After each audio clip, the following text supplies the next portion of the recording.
ថ្ងៃនេះយើងមានដំណឹងល្អមួយដែលលោកប្រធានាធិបតី Donald Trump នឹងចូលខ្លួនមកជួយដោះស្រាយបញ្ចប់ចំនួនព្រំដែនរវាងថៃនិងកម្ពុជាសាជាថ្មីណាដែលកន្លងមកហ្នឹងគឺគាត់ធ្លាប់ជួយសម្របសម្រួល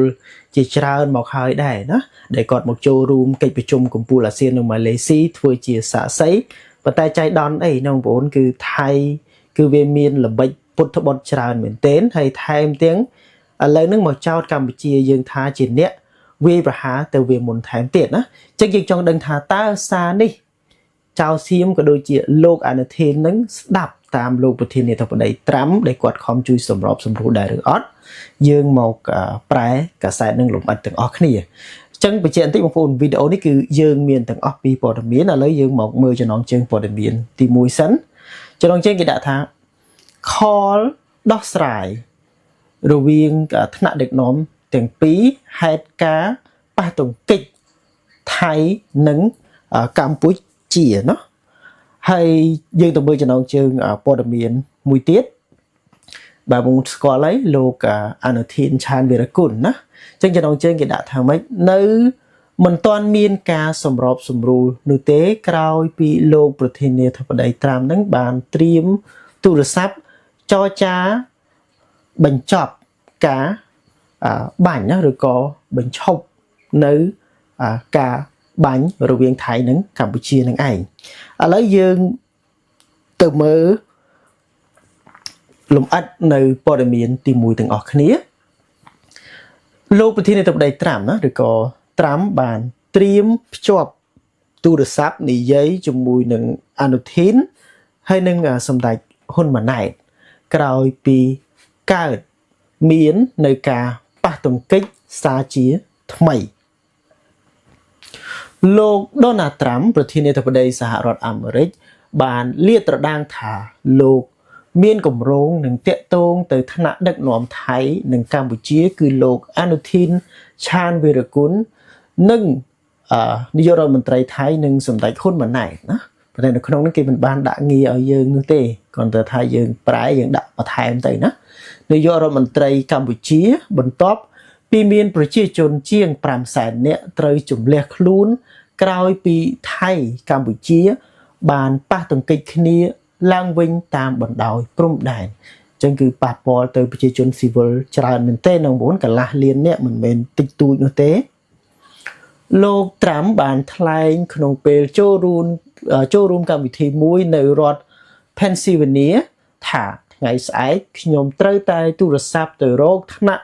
ដឹកនាំទាំងពីរប្រទេសហើយលោកក៏បានបន្ថែមថាក្នុងរយៈពេល10ខែខ្ញុំបានបញ្ចប់សង្គ្រាមអស់8លើកបាទអញ្ចឹងគឺគាត់បានជួយឲ្យប្រទេស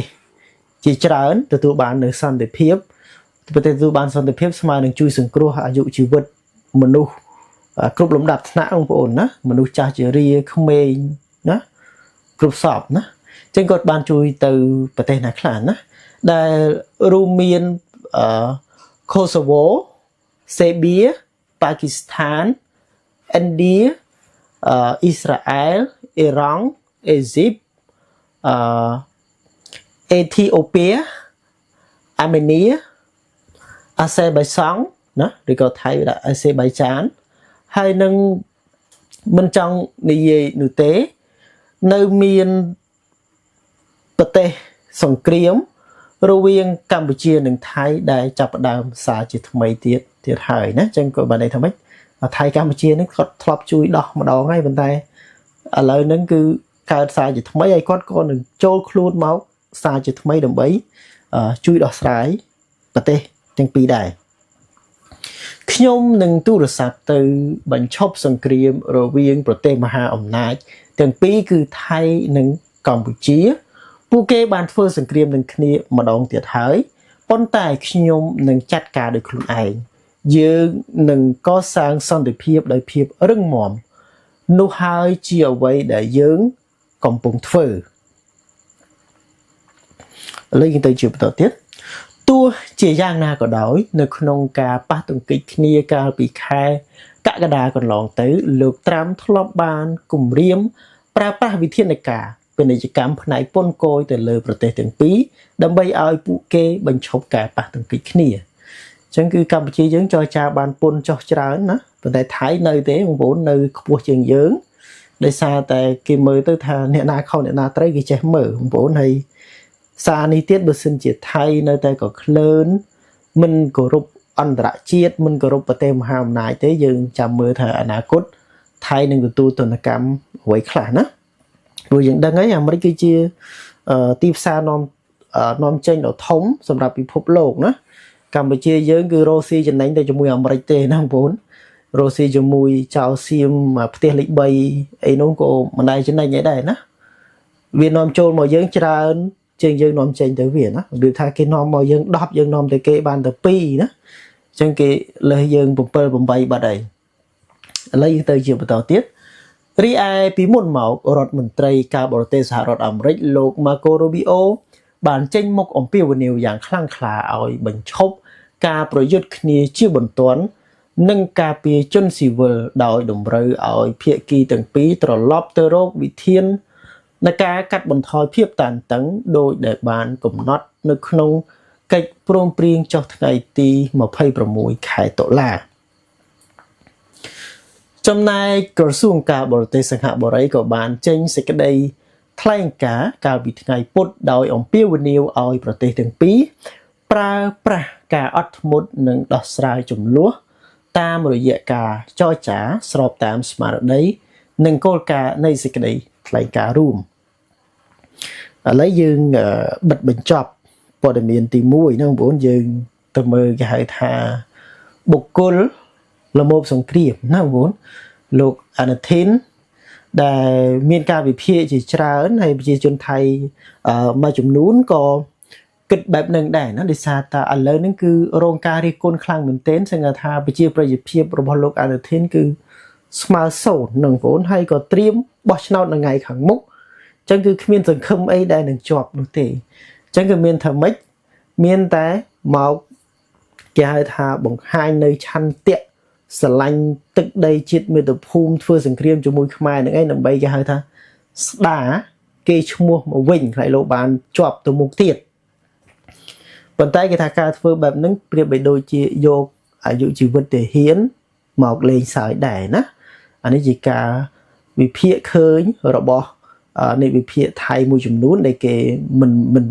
នៅថៃក៏មិនមែនចេះតែមានអ្នកគ្រប់គ្រងទាំងអស់នោះដែរណាបងប្អូនឥឡូវយើងមកប្រែបន្តព័ត៌មានទី2នឹងបងប្អូនគ្នានៅមិនទាន់ទទួលបានការសម្របសម្រួលនោះទេក្រោយពីលោកប្រធានាធិបតីត្រាំត្រៀមទូរស័ព្ទចរចាឲ្យមានការឈប់បាញ់ឬក៏ឲ្យមានបទឈប់បាញ់លោកអានូធីនបញ្ជាក់ថាមិនទាន់ទទួលបានការសម្របសម្រួលនៅឡើយទេក្រោយលោកត្រាំត្រៀមទូរស័ព្ទចរចាឲ្យមានបទឈប់បាញ់គ្នាលោកអានូធីនបញ្ជាក់ថាមិនទាន់ទទួលបានការសម្របសម្រួលនៅឡើយទេក្រោយលោកត្រាំត្រៀមទូរស័ព្ទចរចាឲ្យមានបទឈប់បាញ់គ្នាដោយចង្អុលបង្ហាញថាបើជាកម្រិតមេដឹកនាំប្រទេសនិយាយគ្នាត្រូវតែឆ្លងកាត់ក្រសួងការបរទេសជាមុនសិនលោកបានសង្កត់ធ្ងន់ថាត្រូវតែធ្វើអ្វីគ្រប់យ៉ាងដោយត្រង់ទៅត្រង់មកលោកអនុធានឆានវិរគុណនាយករដ្ឋមន្ត្រីនិងរដ្ឋមន្ត្រីក្រសួងមហាផ្ទៃបានថ្លែងអំពីករណីដែលលោកដូណាល់ត្រាំប្រធានាធិបតីសហរដ្ឋអាមេរិកប្រកាសក្នុងកំឡុងពេលសន្ទរកថារបស់លោកថាលោកនឹងទូរស័ព្ទសម្របសម្រួលឲ្យប្រទេសថៃនិងកម្ពុជាចរចាឈប់បាញ់គ្នារហូតមកដល់ពេលនេះមិនទាន់ទទួលបានការសម្របសម្រួលនៅឡើយទេជាធម្មតាការពិភាក្សាតាមទូរស័ព្ទរបស់ថ្នាក់ដឹកនាំត្រូវតែមានការណាត់ជួបគ្នាជាមុនសិនហើយមានបណ្ដាញផ្លូវការរបស់វានៅពេលដែលត្រូវបានសួរថាតើប្រសិនបើប្រធានាធិបតីសហរដ្ឋអាមេរិកទំនាក់ទំនងមកដើម្បីឲ្យចរចាឈប់បាញ់គ្នាតើនឹងព្រមនិយាយជាមួយដែរឬទេលោកអានូធីនបាននិយាយថាកម្រិតប្រធានាធិបតីសហរដ្ឋអាមេរិកទូរស័ព្ទមក យើងត្រូវតែទទួលទូរស័ព្ទហើយនិយាយគ្នាព្រមទាំងពន្យល់បកស្រាយឲ្យលោកបានយល់ណាអញ្ចឹងគឺនៅតែខ្លាចអាមេរិកដែរណាបងប្អូនប្រទេសណាដែលថាมันខ្លាចអាមេរិកណាមហាអំណាចអ្នកយើងនិយាយថាស្មើនឹងស្ដេចផែនដីបច្ចុប្បន្នទៅមុខទៀតយើងមិនដឹងយ៉ាងម៉េចទេណាហ្នឹងហើយគេហៅថាសត្វលោកប្រព្រឹត្តតាមកម្មដូចជាកម្មរទេះបងប្អូនវិលជុំណាថ្ងៃនេះខ្លាំងស្អែកខ្សោយថ្ងៃនេះខ្សោយស្អែកខ្លាំងក៏យើងមើលមិនឃើញដែរណាវាវត្តសង្សារឥឡូវយើងបន្តទៅមុខទៀតប្រទេសនេះទៅប្រទេសត្រាំប្រហែលជាមិនបានដឹងស្ថានភាពបានច្បាស់ជាងខ្លួនទេដូច្នេះត្រូវតែពន្យល់ប្រាប់លោកនៅពេលដែលត្រូវបានសួរថាតើប្រសិនបើប្រធានាធិបតីសហរដ្ឋអាមេរិកទូរស័ព្ទមកចរចាឲ្យមានបទឈប់បាញ់គ្នាជំហររបស់យើងឥឡូវនេះมันអាចឲ្យលោកមកបញ្ជាឲ្យយើងបញ្ចប់បានទេណាចាំមើលខ្ញុំថាថៃនៅតែក្បាលរឹងនៅឡើយទេណាបងប្អូនលោកអនុทิនបានថ្លែងថានេះជាបញ្ហាផ្សេងគ្នាបញ្ហានេះជាបញ្ហារវាងគូភាគីទាំងពីរប្រទេសណាចង់និយាយថារឿងនេះគឺជារឿងខ្មែរនិងថៃឯណាអាមេរិកគុំចេះលោកដៃនៃរបស់អនុทิនគឺចង់បានអញ្ចឹងណាអញ្ចឹងមិនថាវាកំពុងតែឈួតវក់នឹងគេហៅទៅគេបងប្អូនវក់នឹងចង់សាងគេឈ្មោះបោះឆ្នោតខាងមុខហ្នឹងលេងខ្វល់រឿងសុកទុកទាហានប្រជាពលរដ្ឋអីហើយណាវាគិតធ្វើម៉េចឲ្យវាមានប្រជាប្រិយភាពវាជាបំណងប្រាថ្នាល្អរបស់មេដឹកនាំប្រទេសដទៃទៀតដែលចង់ឲ្យមានសន្តិភាពប៉ុន្តែយើងក៏ត្រូវតែពន្យល់ថាតើមានអ្វីខ្លះហើយហេតុអ្វីបានជាមានស្ថានភាពបែបនេះប្រសិនបើមានការណាត់ជួបគ្នានៅកម្រិតថ្នាក់ដឹកនាំការចង់ចុចទូរស័ព្ទក៏ទូរស័ព្ទភ្លាមបែបនេះគឺមិនមែនទេត្រូវតែមានការណាត់ជួបនិងមានប្រធានបទដែលត្រូវពិភាក្សាគ្នាយើងនៅមានពេលដើម្បីត្រៀមប្រធានបទផ្សេងប្រសិនបើការចរចានឹងកើតឡើងរូបលោកផ្ទាល់ត្រូវតែអញ្ជើញរដ្ឋមន្ត្រីក្រសួងការបរទេសនិងអគ្គមេបញ្ជាការកងទ័ពជើងគោករួមទាំងមន្ត្រីក្រសួងការពារជាតិផងដែរត្រូវតែធ្វើអ្វីគ្រប់យ៉ាងដោយត្រង់ទៅត្រង់មកអញ្ចឹងកន្លងមកអ្នកដែលត្រង់ទៅត្រង់មកគឺអស់ត្រឹមកម្ពុជាយើងហើយណាបងគឺមានតែថៃខ្លួនឯងទេណាដែលកលិចកលុចគ្រប់សពបែបយ៉ាងណាថាដោះលែងវីរៈកងទ័ពរបស់យើងក៏អត់ដោះមកដែរនៅពេលដែលត្រូវបានសួរថាក្រៅពីសហរដ្ឋអាមេរិកតើមានប្រទេសផ្សេងទៀតទំនាក់ទំនងមកដែរឬទេលោកអនុทินបានថ្លែងថាមិនទាន់មាននៅឡើយទេការទំនាក់ទំនងត្រូវតែតាក់ទងតាមរយៈបណ្ដាញផ្លូវការទូតប្រសិនបើមានការទំនាក់ទំនងមកហើយនោះក្រសួងការបរទេសនឹងជូនដំណឹងដល់រូបលោកម្ដងទៀតនៅពេលដែលត្រូវបានសួរថាតើបទពិសោធន៍ដែលធ្លាប់មានកន្លងមក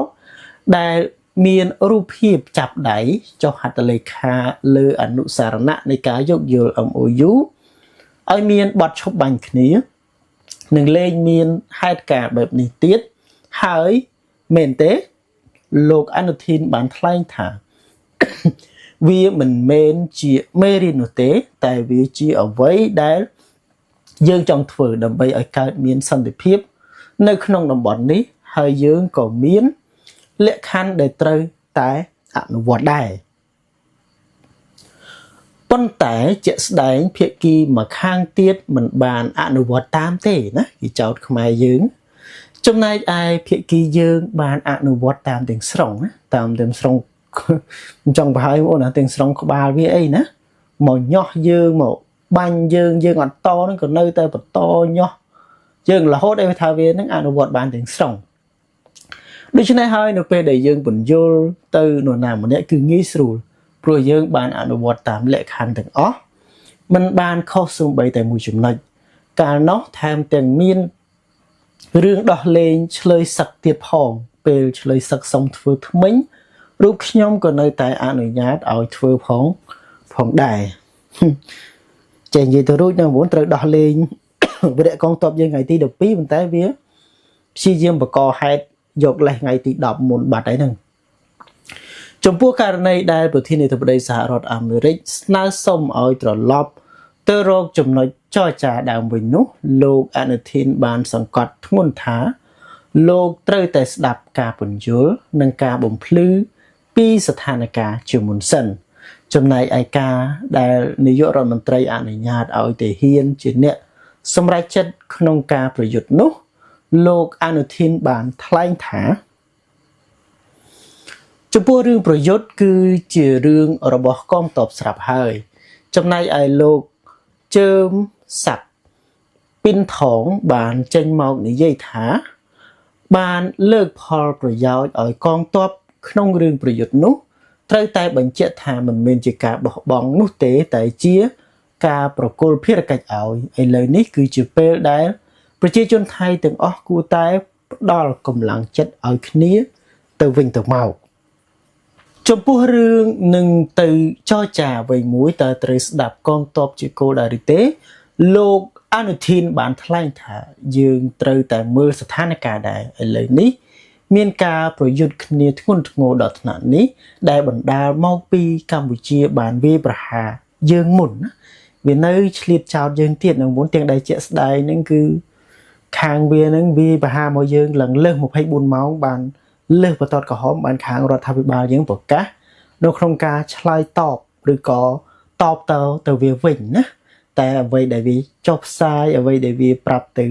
សាធារណជននេះវាថាយើងជាអ្នកឈ្លានពានវាមុនទៅវិញនឹងធ្វើឲ្យប៉ះពាល់ដល់ទាហានថៃមុនព្រមទាំងមិនបានអនុវត្តតាមសេចក្តីប្រកាសទីក្រុងកូឡាឡាំពួរផងដែរ